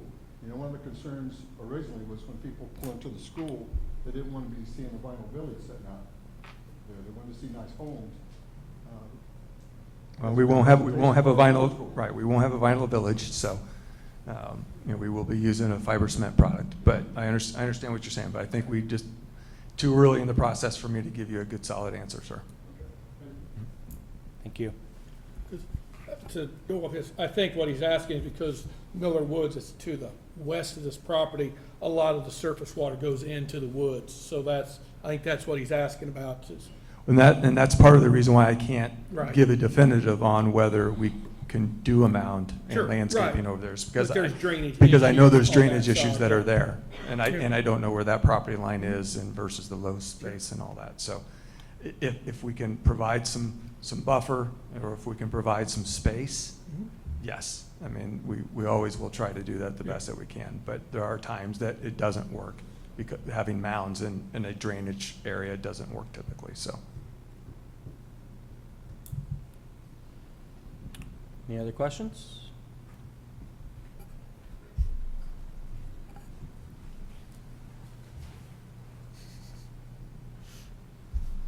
Hi, I'm Andrea Kaufman. I live at 930 Sorrel Court. This will be right in my backyard. Did you say you've done 2 other projects here in Lebanon? 2 neighborhoods? We have started one, and we're in the process of construction drawings on the second one. Where have you started one, ma'am? So it's Sunbrook off of Whit Road. Okay, it's a pretty large addition, isn't it? Uh, Looks like it's going to be. Yes, I mean, it's larger than this piece of ground, yes.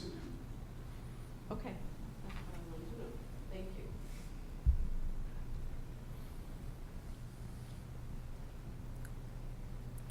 Thank you. I'll piggyback real quick on her question. Mr. Graddison, you develop for builders. You develop for a multitude of builders. And that is a different builder that is in the Sunbrook Edition, correct? Yes, sir. Can you elaborate on that? a Yes, little bit? and I was going to raise my hand so I could respond to Ms. Gerard's comments. So we do develop for several different builders. I wouldn't say a lot of them, but for several of them. And that development that we were speaking of earlier is Sunbrook, which is off of Whit Road, which is with Ryan Homes, and there's simply Ryan product. Again, the marketplace is very diverse. We have a lot of new jobs coming in. You have a lot of folks like yourselves who have been here for a long time and are choosing to retire here. We have that may want a smaller home in the future. We have up-and-coming professionals that want to have a little larger, a little nicer spot. So we have lots of different product levels that are needed in Lebanon. I think all of your realtors will tell you that. All the demographics people who do studies in these areas will tell you that you need first-time home buyers, you need empty nesters, you need first-time move-ups, and you need some custom, right? You need all those things to make a community. There are several communities in central Indiana that are kicking themselves today because they have taken themselves out of the marketplace because they continue to have asked for way up here. And their communities have stalled because they're trying to create a place where only 1% of their people can live, right? They're looking for $450,000 homes or $500,000 homes. And they can't support that because most of us can't live in those style of homes. And so part of, as we said before, we respond to the market. And the market today is saying that we need to have homes between 150 and 400 in this area, generally speaking. And so we're trying to respond to that. Sunbrook is responding to that $200,000 buyer, that first-time home buyer, generally speaking. Sunbrook Villas, which is our next one, is responding to the empty nester community. And it's going to be homes that are geared towards the empty nesters, maintenance-free on the outside, and all that. This community is that third component that we're talking about. It's that first-time move-up buyer. It's not the starter home buyer at all. If it's a starter home buyer or a first-time home buyer, not a starter, but a first-time home buyer, it's because it's probably a two-professional family and they're making in excess of $100,000 as a revenue for the house. Otherwise, it's going to be a first-time move-up or a second-time move-up buyer that goes to live here, or someone like myself where the kids are gone and I don't want a big house anymore and I want a little smaller house that's got all the nice bells and whistles and the amenity package, then that would be another reason to move there. So we do have Sunbrook, we do have Sunbrook Villas, and then we haven't named this one, but Lebanon Community School Corporation ground for now is how it is in our file. So we would hope to have another one. The other thing to respond, you had a long list of items, ma'am, and I'm not going to try to hit really any of them, but one more. That was the first one I already did. Number two is, it is only going to be weekly in there. There's not going to be another builder brought in. The only reason why there possibly could be another builder brought in is if Michael and his staff weren't able to do what they've said they were going to do. But it absolutely can happen, and it happens. It doesn't happen very often. We've had two in our 30 years where we've had to bring in a different builder. Absolutely, it can happen. But as you said, that's the reason why we need to have a good, for us, planned unit development standards that then is interchangeable depending on the builder, right? It's the same standards, and if we write those standards geared towards weekly, that next guy's going to have to hit those same standards. So that's to alleviate that fear is that we still have to abide by the same standards that we take to zoning if and when we're able to go to zoning on this piece of ground. We have to take those same standards and apply them to whoever it may be in the future that's building on our property. Hope that helps. And again, thank you all very much for your time. Neighbors, hopefully if we're able to be chosen in this, we will have more venues like this and more opportunity to have discussions. Do we have one more? I Oh, think we sorry. had one more.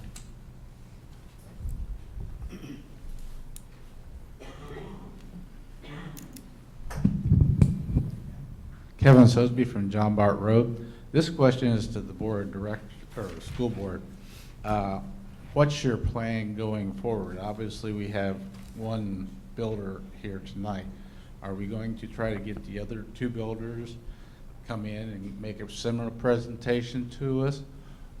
And if they don't, are they going to be then considered non-responsive to the board? How do we, and if they do, how are you guys going to select? Are you going to take a lot of the input from the people in this room or other people at the meetings? How do you plan on going forward? I'll start with answering, and I'll leave it up to the rest of the board to fill in some blanks, maybe. I have, Mr. Herr and myself met with the mayor, was there, Dr. Millman was there, Mr. Franson was there, and... No. What? Oh, no, he wasn't, sorry. Wrong meeting, sorry, carrying together. And Ben Bontrager from planning was there. Those three developers all showed interest, and leaving that introductory meeting, I thought we were golden.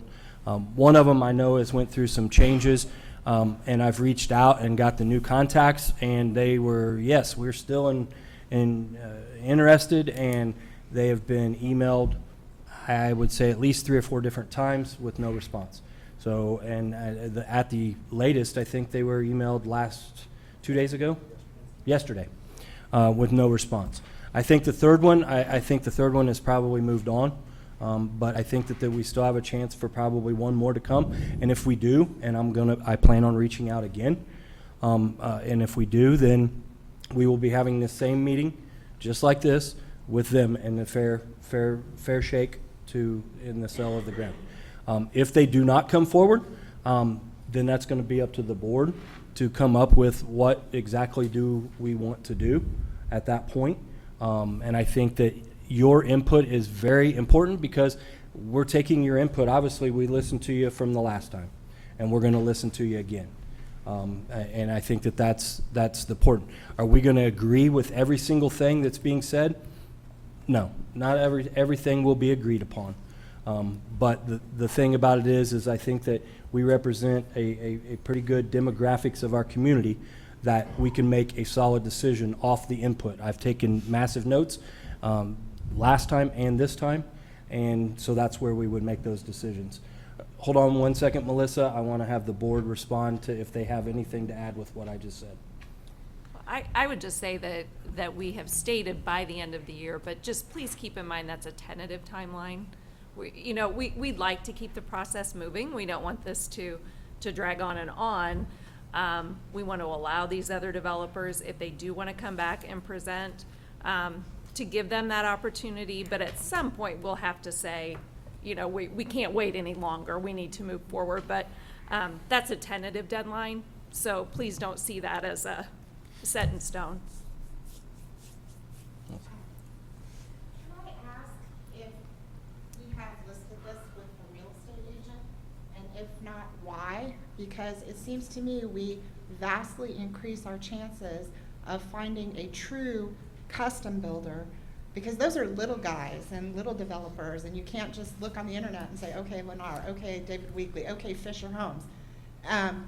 If we list it with a real estate agent, at least we know we've tried to market this to the custom market as well. So I guess that's my question, and why wouldn't we do that? Mr. Franson, do you want to, because we had some discussion about that. Yeah, certainly there's a possibility the board could list it with a realtor. And I don't know that I could tell you the pros and cons of doing that right now.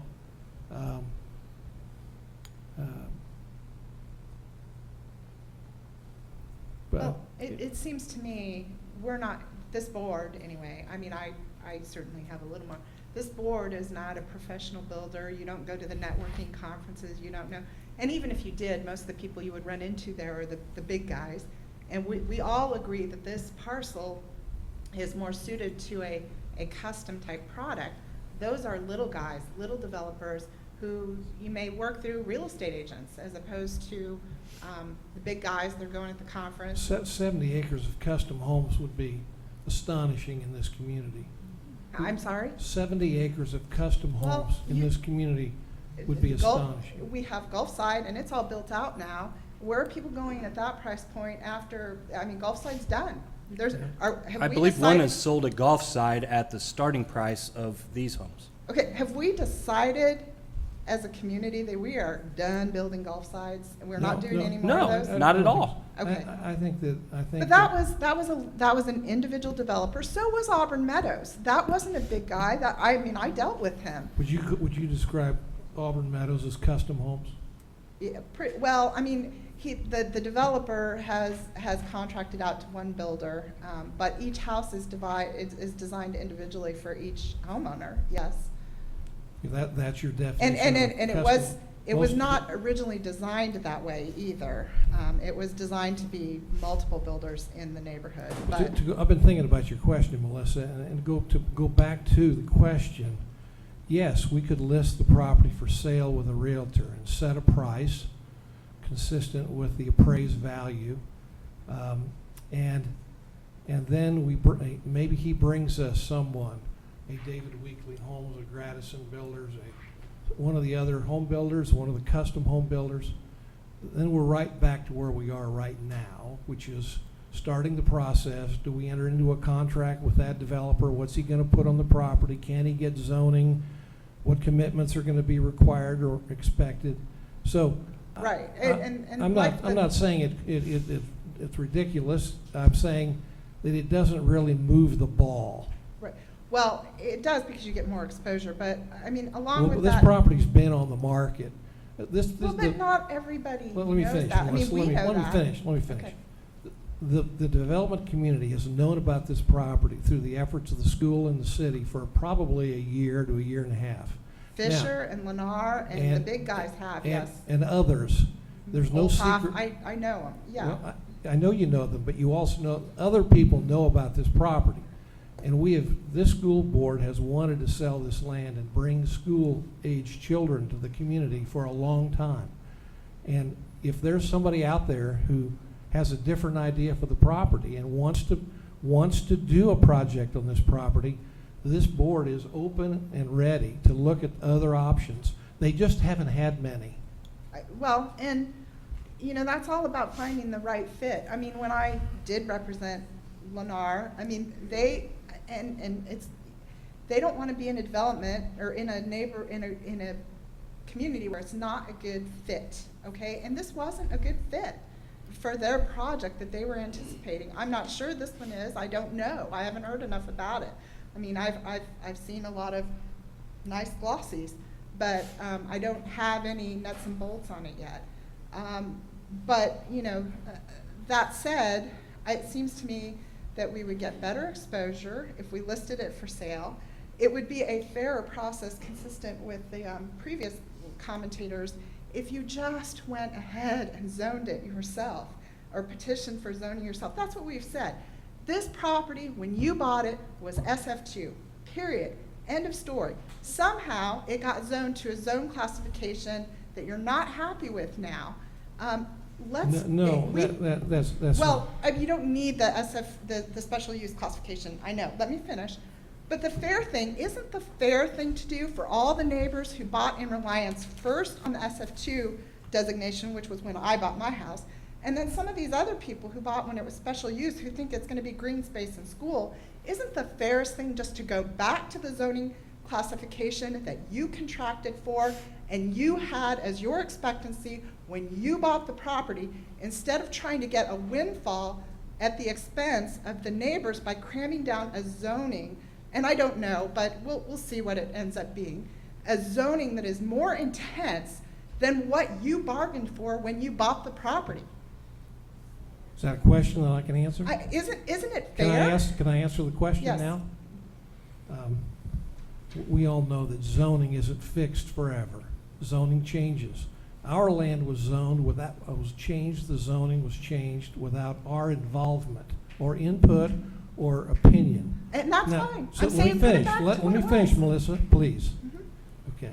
So we could certainly go to the market. For how long? Who's the listing agent going to be?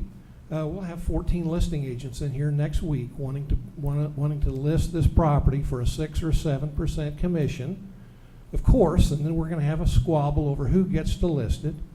But they're going to bring us potential buyers if there are any out there. This exercise, from my perspective, is not one where we're trying to maximize the value of the property. We are trying to bring children to this community. This school corporation is struggling because it is losing kids by the year. It cannot continue to be a successful, thriving district losing 30 to 50 kids a year. And while we've all waited for homes to be built in Lebanon for my lifetime, it has not happened.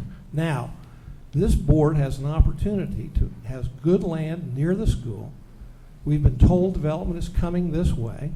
And they've said, we don't really need this property, and we'd like to bring some school-age families with school-age children to our community. How do we best do that? That's what they're doing.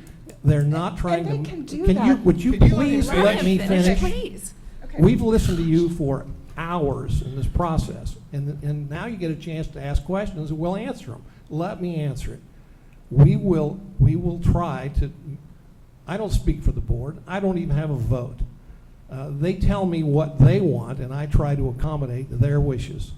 So I think the board wants to make this work, but they don't want to be sitting on this property in 10 years hoping that there's some home builder out there that will put $500,000 homes on this property. And that's their struggle. That's their struggle.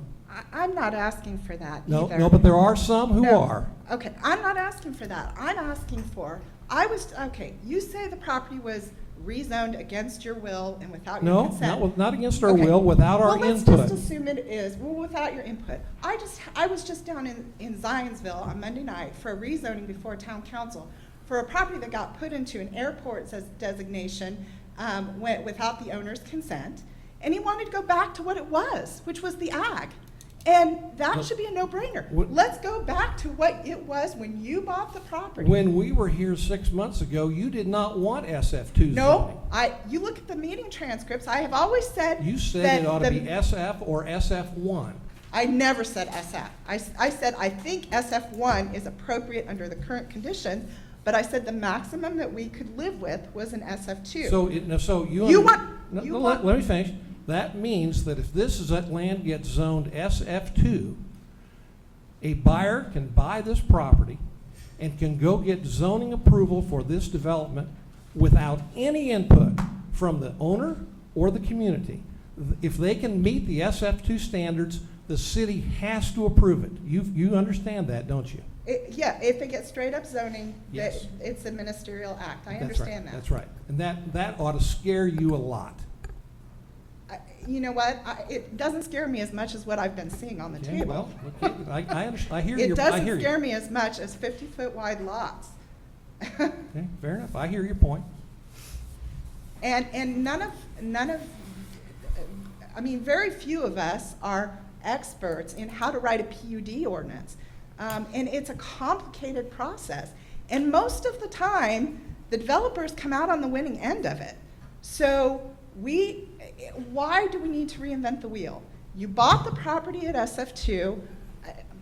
I don't know about, I can't speak for everybody in this room, but we do a straight up rezoning.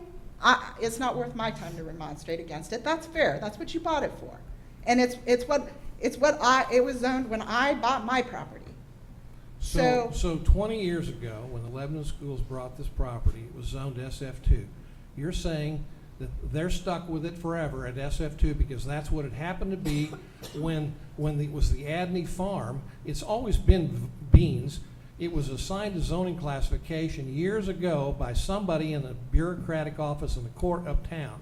Whether it was a wise decision. It was assigned by Max Cowan, and Jeff Edens was representing him They then. don't assign zoning. The city assigns the zoning. The city assigned the zoning. That's right. I've pulled all the annexation papers. And whether that was a wise decision at that time, based on the market. It was consistent because Morningside was zoned SF2 at the time, even though it has actually been developed at an SF1 standard. Well, you're not going to get $300,000 homes on an SF2 zoning. I can tell you that. Well, I'm not getting them on 50-foot wide lots either. We'll find out, I guess. I got one statement to this back and forth. We're not in the board. We're not in the business of development. We're not Right. in the business of zoning. All that, we have to count on the local government to take care of those issues. And that's what we did the last time, and look what worked. Okay? It worked itself out. But it's yes, and I agree, and I'm not trying to be adversarial here. I don't object to you selling. I don't object to you selling it for houses. I think there may be better uses for it, but that's neither here nor there. The point is that these neighbors have expectations, and you want to sell the land. You tell me you're not concerned about the money, but you can't drive top dollar by getting the most intense usage that you can possibly negotiate out of the land at the expense of dollars that would be available to do things for the neighbors, like build sidewalks and give greater right-of-way. And I mean, it's all a give and take. I mean, you understand, right, that the density of the development drives the price, period. End of story. So if you try and get top dollar, they are forced to come up with the most intense product possible. And that limits their ability to have dollars available to do things for the neighbors. Mr. So- France, excuse me. Mr. Franson, aren't we obligated by law to sell the land for a particular amount based on? We're required by law to sell it for no less than the appraised value. Thank you. And the appraised value depends on what the zoning is. No, which is- no, not It's all a necessarily. chicken and egg problem. The land has been appraised, it's been appraised 2 different times, and the appraiser does not know whether it'll be SF1 or SF4 houses on this development. He values it based upon the market value of 64 acres of land in Lebanon, Indiana at this time. And that's the number. The board, you know, I suppose they'd love to make a bunch of money on their business ventures, but that's really not what's driving this. And you keep saying we're trying to maximize the value of the property in order to squeeze more development in there. No, we're trying to find a buyer who will pay appraised value and put homes on the property that the community will support and like for the most part, and put school-aged children in our buildings. Well, That's what they're trying to accomplish. I understand you want houses, but the value of a property can only be what its development potential is. That is determined by the zoning. Since you guys are keeping it in the special use zoning, it is giving it a very artificial, you know, who knows what the value is until the zoning has actually been assigned. But I will tell you that the last price you negotiated was almost 3 times what you paid for it. No, that's not right. Let's get our facts straight. We paid $9,000 for the property 20 years ago, and the price that was being offered by Lennar was roughly $18,000 an acre. Well, it was 20 on the back end. Excuse me? The price that's being proposed now is slightly above the 18, but it's still above the $17,000 value that's been appraised. The board isn't required to sell it for 17. They could hold out for 20 or 30 or 70 if they wish, but those are the operating terms they are under, and they are required by law to meet those requirements. Well, it seems to me the fair market value, if you only have one buyer, is a little bit of a squishy thing. Well, you're going to have to talk to the appraiser, professional appraiser. He put a value on it, doesn't know or care who the buyer is or how many buyers there are, or what the zoning is. He assumes that the city will allow homes to be built on it. It isn't worth $17,000 an acre as a bean field. We know that. Right? Okay. But if it's an SF1 property, for example, and I'm throwing dumb numbers around, I don't really know right now.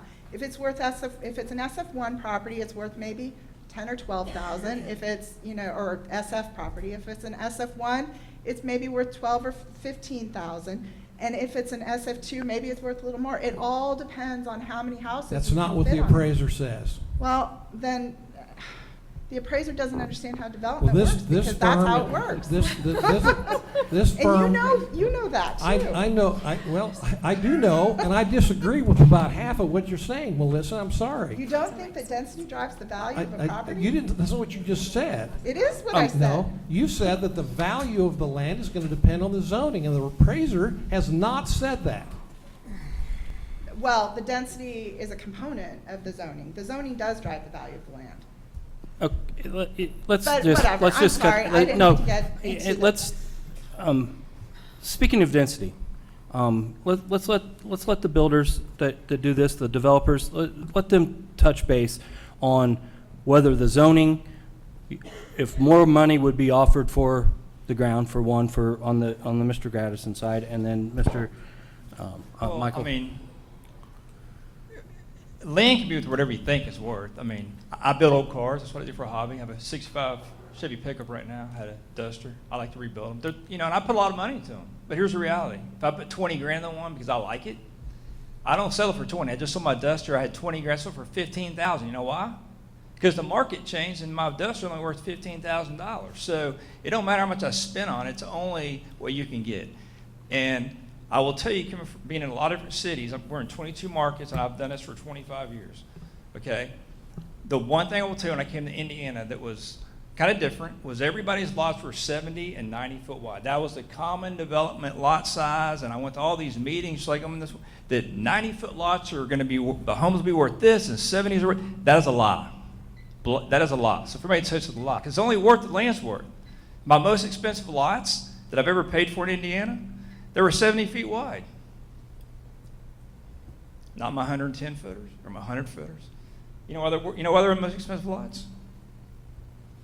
Location, location, location. Yeah, exactly, right? And you know how much those houses But are worth? Hold in on, the whoa, hold on. I'm the in the expert right now. same This is my, I'm location. gonna talk right now. We let you talk, so Let him finish, interrupt and then me. you could talk. Because this is important to everybody, because, hey, I drove through a town, it's a prideful town. It reminded me of my hometown. So I really appreciate how you take care of your property. The school looks great. The football team was playing. I stopped and watched them for 45 minutes. But when you build a home on a property, my house that I live in is 50 years old. It's on 3 acres, right? I'm sure when Mr. Wood's parents bought it, it was not what I paid for it. I paid way more than him because the market was different. Land was cheaper back then. It was a farm. Okay, so when I bought it, it was probably worth 10 times today, paid maybe more because it's today. And it was, location was different. It was out in the middle of nowhere when they bought it. So, you know, I have the lots, I was talking about 70-foot lots in Indiana. The homes we were selling that were between $700,000 and $900,000. And they range from 2,600 square feet to about 3,500 with basements, unfinished. Okay. Now, a lot of those homes, they finished basements, they spent money. Some of the most expensive homes in our whole marketplace in all of the United States, you know what the size of their lots are? Between 25 and 30 feet wide. Is it a multifamily project? No, it's not. They're detached single family, and they're in downtown locations where, and they're in some suburbs, of a lot of cities, because it's about who is willing to pay and growth patterns. Okay, when you have tons of land around you, okay, in all fairness, if there's nothing to bring jobs and employment, there's no need. And look, I'm mindful too. My house that I bought, okay, is on 3 acres. It's, I don't know, 35 square. It has that partial basement finished. It's 50 years old. I had to do a lot of work to it. Okay, but if I went and bought my other home I sold, it was a newer home that was built right before the recession. Okay, I got it for a lot cheaper. When I sold it, because the area redeveloped and it took off, was worth more than I paid for it. So the markets, we can only provide what the market gives you. And I would challenge each of you in this room before you make a judgment or you make these decisions, these comments about seeing our homes. I'm very proud of Weekly Homes. I've worked for almost 20 years. Okay, I started as a warranty guy. So I used to fix people's stuff. So I'm very passionate about that because I do this for a living and I enjoy it and I like doing these meetings. But I think, go look at our homes. Okay, we're not Lennar or Ryland. I used to work there. I worked at Lennar and Ryland because they're kind of the same company. But I would challenge you before you make a decision here in this meeting, go look at our product because we are not we're not them. And I think it's important for you to go see the value and the quality of our homes because that's what we're talking about here is quality, right? So go look at the quality of David Weekly Homes. In any of our communities, you can go on our website and go to Indiana, and you can search all our communities, and you can drive within 15 minutes, you can probably go to see 5 of them. And you'll see all our different size homes on lots and prices. There's no smoke and mirrors. We're going to show you the quality of our homes, and that will speak for our product, and that's what we're intending to do something similar to that here. So, you know, I want you to go make your own decisions, not just reading articles and stuff. Go walk the homes. Tell your salespeople that we're looking at doing a development. Don't tell them everything because I don't know everything I'm looking at because they'll be asking me 8,000 questions about it. So, but go visit a model. We have some in Westfield, which is not that far away. We built Anson, which is, you know, Whitestown, Zionsville. But go visit our product and look at it. Go talk to our developers. They'll tell you great things. Go read about us online. I'm very proud to work for Weekly. We're not public or private, and we're very well known and respect our industry. So, and Mark does a good job too. So, I'm just telling you, the lot size does not drive your price, period. I will just say, I did go look at the Lennar home. I went and looked at the specific one that got posted and circulated around on Facebook. It was a beautiful house. It was gorgeous. I was ready to sell my house and move there. I would have done it. If they'd built that house in this subdivision, I would have sold my house and moved in there. The problem is, that's not what we were getting. We weren't getting that. Hey, let's throw the Lennar out of it because we're done. Yeah, I know, We're done. but Mr. it's Wiry, this. Yes. I believe there's someone else who would like to ask a question. She Okay. came forward. Okay. Do I have another? Let's just, Melissa, we're going to just have to agree to disagree. We've got your stuff. Right. We've listened. I'm willing to, I mean, the only way that this is going to work out for everybody is if we all give a little and I have my list and I'm not set in stone on those things. I can negotiate with some of those things, but everybody's got to be prepared to give a little bit. I mean, there are a lot more stakeholders in this process than just you. There are a lot of neighbors who have over 20 years of vested expectations of what was supposed to And we happen. respect that. That's why we are having this open forum, Right. okay? So we all need to, and I'm not demanding anything here, I'm asking to be included in the process on behalf of the neighbors, because some of them don't have as much experience in this field. And I've talked to some of those that have called me and Yeah. personally reached out to me, and I've had conversations with those. Yeah. So, I mean, I'm not going to televise every conversation that we have with neighbors. So we are doing our due diligence in doing that. So we need, Melissa, you've taken quite a Right. bit, I'm and sorry. I I'm didn't not, mean to. We I'm kinda not, got it. I'm not complaining, I'll try. okay? Everything you said is right here. I've got plenty of notes, okay? But there are some other people that would like to speak, okay?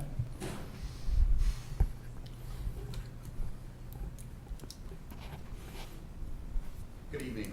Good evening. Derek Warren. I'll start out when I was a kid. 1010 Fordyce Road, 1013 Morningside Drive, 1209 Fordyce Road, 1111 Sunnyside Lane, and as adult, 1215 Fordyce Road. That's not even, So, 200 feet? I don't know what that says about me. I don't know if that's good, bad, ugly.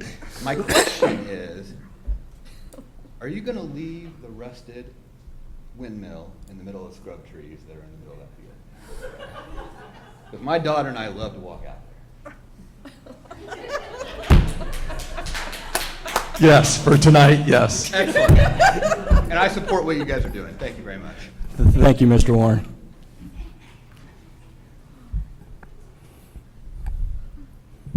Allie Mullen, 905 Miller Road Drive. I feel like we just need to offer a little clarity that everybody gets to keep the house that you currently live in. You don't have to move into these, and the lot sizes that the market's going to choose to live in, they get to pick that. So you do get to keep your yards that you have now. I think this sounds like a great opportunity for Lebanon. We do need more young people, more young families. I can speak a little bit as a residential appraiser, and we do appraisals based on what it would sell for today. We don't do hypothetical condition of what it might be based on a certain zoning at a different time. So I do feel like the school board is actually being fiscally responsible, not hiring a realtor, and like you said, having the whole community fight over who's going to get it, and saving taxpayer dollars putting up a property that every interested party probably already knows about. So thank you guys for all your work. Thanks for the developers who are interested in Lebanon, and I look forward to seeing how this turns out. Thank you. No. My name is Barbara Reagan Hogger. I live at 911 Morningside Drive. My question is for the school board. He said we wanted lots of children. We have art on a cart at Central. We don't even have a designated art room. And when they're talking about possibly a year, can we build a new school in a year? They're talking a year before they turn dirt. Okay, so in that, and then they're talking 30 homes within maybe, so a year and a half to 2 years. We're looking at that. Accounted for the property field between Morningside and Edgewood, that I've heard that there's going to be roughly 50 houses being built there? I don't think, we don't know anything about that. I've not heard anything about that one. Where is that you just said, between? The field between Edgewood and Morningside? Yeah, but I will tell you, and I addressed this earlier, once this demographic study comes back, we know that we're going to have to do something with Central, okay? The process in that, and all the people that are saying that we need to do something with Central, hopefully they support us when we go to do something with Central, because we're going to have to come before the taxpayers again for a referendum, because that's the only way that we can build a school. And so that's something that we know that we're going to have to be doing within the near future. And it is on our radar, but we can't really put a definitive timeline on that until we get this study to do it in the right way, is to get the data. Okay, we know, yes, we have art on the cart. I understand that, okay? But if we go to build a new school, what size school do we need to do? Okay, so we've got to look out in the future opposed to that instead of just saying, hey, let's go build a school. So those are some of the things that are definitely on our radar. We have discussed many times in the last 2 or 3 years, and we will continue to discuss once we see this demographic study. Okay, thank you. Okay? Thank you.